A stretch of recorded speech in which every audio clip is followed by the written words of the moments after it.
Pemirsa, terpidana kasus pembunuhan Wayan Mirna Salihin, Jessica Kumala Wongso, hari ini bebas bersyarat setelah menjalani hukuman 8 tahun penjara. Jessica divonis 20 tahun penjara dan memperoleh remisi sebanyak 58 bulan atau hampir 5 tahun untuk mendapatkan kebebasan bersyaratnya. Namun kuasa hukum Jessica, Otto Hasibuan, meyakini kliennya tidak bersalah. Untuk itu mereka akan kembali mengajukan peninjauan kembali atau PK atas kasus Jessica Wongso. Apa saja bukti baru yang dimiliki oleh Jessica Wongso? Untuk membahasnya telah bergabung bersama kami kuasa hukum Jessica Wongso, Otto Hasibuan, yang akan bergabung bersama kami, dan saat ini telah bersama kami pakar hukum pidana Profesor Hipnu Nugroho. Selamat petang Prof. Hipnu. Prof. Hipnu, ini kalau kita lihat Prof, peninjauan kembali atau PK yang akan rencananya diajukan oleh tim kuasa hukum dari Jessica Wongso ini, bagaimana pengaruhnya terhadap status bebas bersyarat yang saat ini sudah dijalani oleh Jessica? Ya, terima kasih Mbak. Jadi putusan PK itu tidak boleh melebihi putusan yang sudah dijatuhkan sebelumnya. Jadi tidak boleh menjadi pidana mati. Artinya seandainya nanti dikabulkan, itu menjadi pidana bisa bebas, bisa lepas, bisa pengurangan suatu tindak pidana. Jadi dalam hal ini seandainya PK nanti diterima dan menjadikan PK itu menjadi bukti baru, maka saat itu Jessica harus dibebaskan demi hukum. Demikian juga kalau ternyata bukti itu mempunyai nilai, Jessica bisa dihukum lebih ringan. Misalkan kalau kemarin kan 20 tahun, bisa juga menjadi 15 tahun.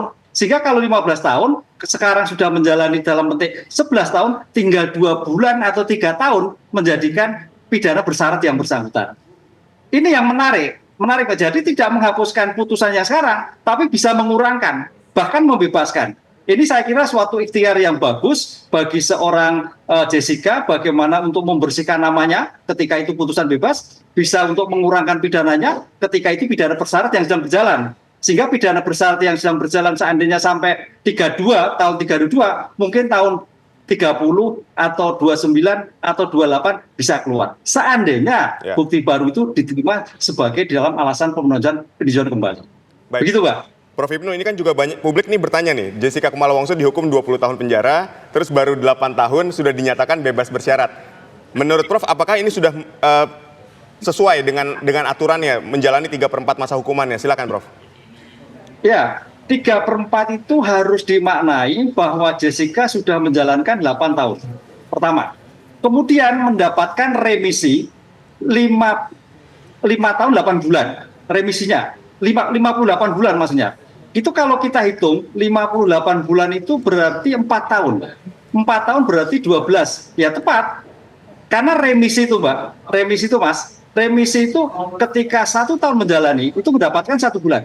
Ketika 2 tahun menjalankan 2 bulan. Ketika 3 tahun menjalankan 3 tahun, 3 bulan. Ketika 4 tahun menjadikan 4 bulan. Ke-5 tahun menjadikan remisi 5 bulan. 6 tahun menjalani berarti dia berhak 6 bulan. Maksimal remisi itu adalah 6 bulan ketika masuk remisi umum. Apa itu remisi umum? Terkait dengan hari ini, yaitu proklamasi kemerdekaan Republik Indonesia. Ini yang menarik. Sekarang pertanyaannya kenapa remisi banyak banget, yaitu hukum HAM yang merumuskan. Karena remisi itu sebagai bentuk pengurangan hukuman yang tadi saya katakan ketika menjalani pidana ke-6, ke-7, maksimal 6 bulan.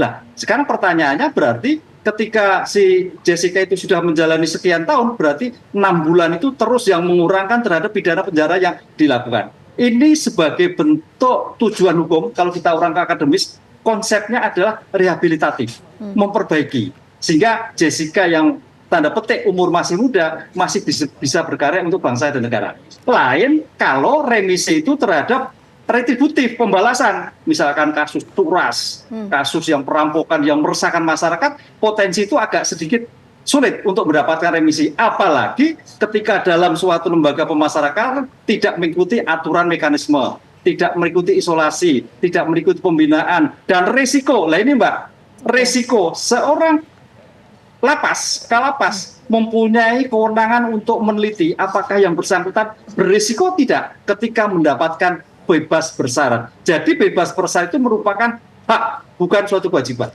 Oke, itu soal pembebasan bersyarat. Kita fokus lagi, Prof. Hipnu, soal peninjauan kembalinya ya. Tadi ada beberapa opsi yang bisa dilakukan ya, atau bisa berpengaruh terhadap putusan pidana bersyarat dari Jessica. Tapi kalau kita bicara mengenai upaya hukum yang telah dilakukan, ini kan ada beberapa, ada kasasi, kemudian ada banding, tapi kan ini semua ditolak.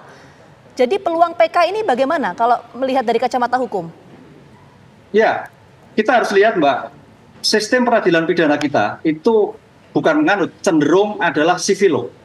Civil law artinya bahwa negara yang membuktikan, negara yang menyidikan. Jadi polisi negara, jaksa negara, hakim negara, lembaga pemasaran negara.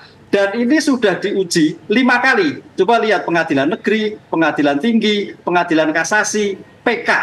Kan gitu. Lah, konsep peradilan yang sudah sedemikian lama, ini yang agak sulit. Makanya kalau kita lihat identifikasi, Mbak, kita studi tentang PK, sejauh mana permohonan PK dikabulkan, tidak lebih dari 20%. Bukan berarti tolak, ada yang dikabulkan. Lah, dalam hal seperti ini, kenapa tidak banyak yang dikabulkan? Karena peradilan kita itu sudah memberikan ruang waktu yang cukup panjang. Dari pengadilan negeri sampai tingkat kasasi, sampai tingkat PK. Apalagi Jessica sudah mengalami PK. Nah, inilah yang saya kira, maka pertanyaannya, sejauh mana dikabulkan? Ya, kalau memang dikabulkan mungkin saja. Namanya suatu pengadilan kan, khilaf juga bisa, bukti yang tercecer, ya, tercecer juga bisa. Makanya tadi saya katakan, bukti yang tercecer ini bukti yang diketemukan ketika itu peristiwa. Dan buktinya bukti material yang mempunyai nilai apabila diajukan menjadikan putusan bisa berubah, bisa bebas ataupun bisa berkurang dalam suatu pemidanaan. Ini yang sulit, Mbak, yang sulit dalam suatu pemidanaan. Coba kalau lihat kasus-kasus lain itu bukti sekunder, bukti material nggak sulit.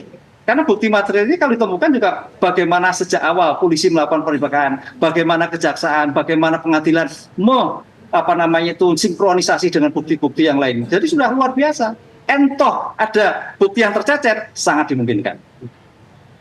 Baik, kita akan melanjutkan kembali perbincangan mengenai Jessica Wongso yang bebas bersyarat dan akan mengajukan PK. Usai jeda, tetaplah di Kabar Petang.